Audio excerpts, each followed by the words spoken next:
Hey, welcome back to the Gospel According to X.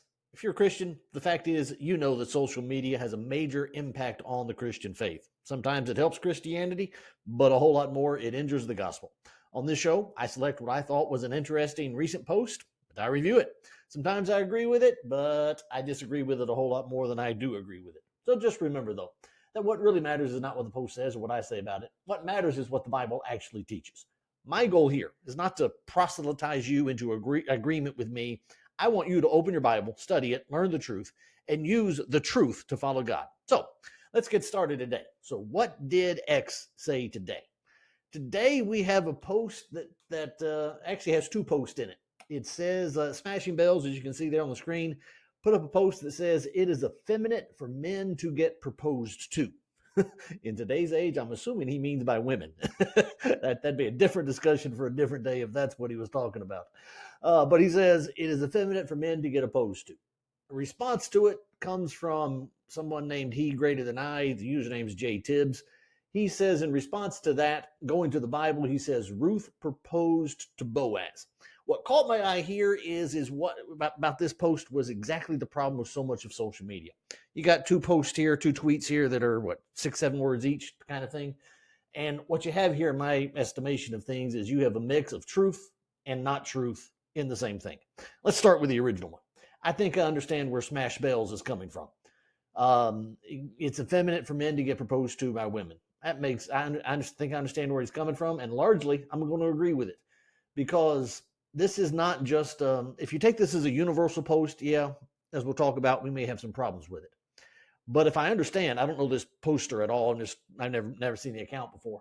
But my guess is he understands what's going on. Men are pretty much being told these days if you're a Western male, an American male, you are being told that you cannot be that kind of assertive, that kind of assumptive in any kind of way because it's misogynistic or whatever else you want to do with it. You're the whole patriarchy type thing. You got to get away from it. You have to give women the chance to make that choice on their own, and so on and so forth. You're being told not to do the things that men have traditionally done. And if you are such a man that you submit to that, that's effeminate.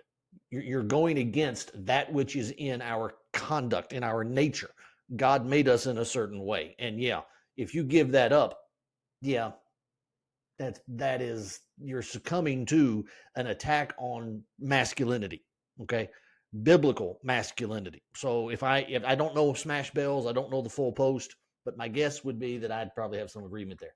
Now, I don't know again the poster, but is it true that there's never a circumstance where it might be the appropriate thing? Maybe there is a cultural difference. Maybe there is a circumstantial difference where she needs to take the lead on that position. It's entirely possible. Okay, so truth, but maybe not all the way truth. However, the response to it is the one that really caught my eye. He is greater than I there, J Tibbs, went to Ruth and Boaz.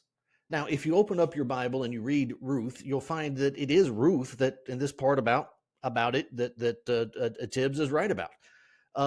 Ruth does seem to be the one that initiates the conversation. Okay, she goes in to the house of Boaz. She lays at his feet. And she is the one that brings up the topic of his being what is referred to, the ESV, which I use, translates it Redeemer. Um, and that begins the conversation, which ultimately, by the time you get to the 4th chapter, leads to their marriage. So, yep, she does initiate the conversation. But it leaves out a pretty important fact. You see, what she's doing there has a legal standing. What she is doing there, first of all, she doesn't technically, as we would go through it, propose. She begins the process of discussing that he is the Redeemer, which goes back as far in the Bible. I think the first time I can come up with it would be Genesis 38, with the Levirate kind of tradition that was there. Judah had a daughter-in-law named Tamar, married her to his son who died. God killed him because he was evil. But then Onan Er's brother, was supposed to take her as his wife and raise a child in Er's name so that genealogy could continue. That's Genesis 38. You get to Numbers 40 or to Numbers 27 after the giving of the Old Testament law. The daughters of Zelophehad are a man who passed away, are brought to Moses, and that whole situation has to be concerned about. Now we have tribal and land divisions that are going to be given as we enter the promised land. What do we do when there are no male heirs, and so on? So there were traditions, legal traditions in the Jewish system for this to take place. So Ruth going into Boaz is not comparable to the dating system of Western 21st century America. So there is a biblical truth there, because in that sense, the closest sense you could get to the biblical text, Ruth did begin the conversation that we would call proposal. But it was not two people in love, and it was just a relational circumstance. Ruth, with Naomi's, her mother-in-law's counsel, is making a legal claim, and Boaz, as he responds to it, has to acknowledge that there's somebody else who has first claim to this, and that's what chapter 4 is all about. You need to go read that. So here again, you've got that situation. There's truth in both of these statements, but unfortunately, as is the case often in social media, there's no full explanation of what's going on here. So open your Bible, study it. Study about Ruth, study about the Levirate tradition, study about Onan and Zelophehad. Study those and learn it. But don't miss what Smash Bells says here. There is a role, there is a biblical role for men and women, and God has a very clear system about how that relationship is supposed to work. And he created man first and then created woman after that. That is not accidental. God did not just make that up. He did it on purpose for a reason.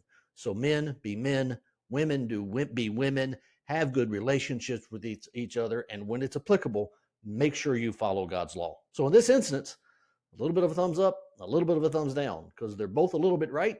And I think they might, if not both a little bit wrong, they're at least both a little bit short of giving the full account of what needs to be stated. So there we go. Gospel according to X today. Hope you enjoyed it. See you again on the next episode.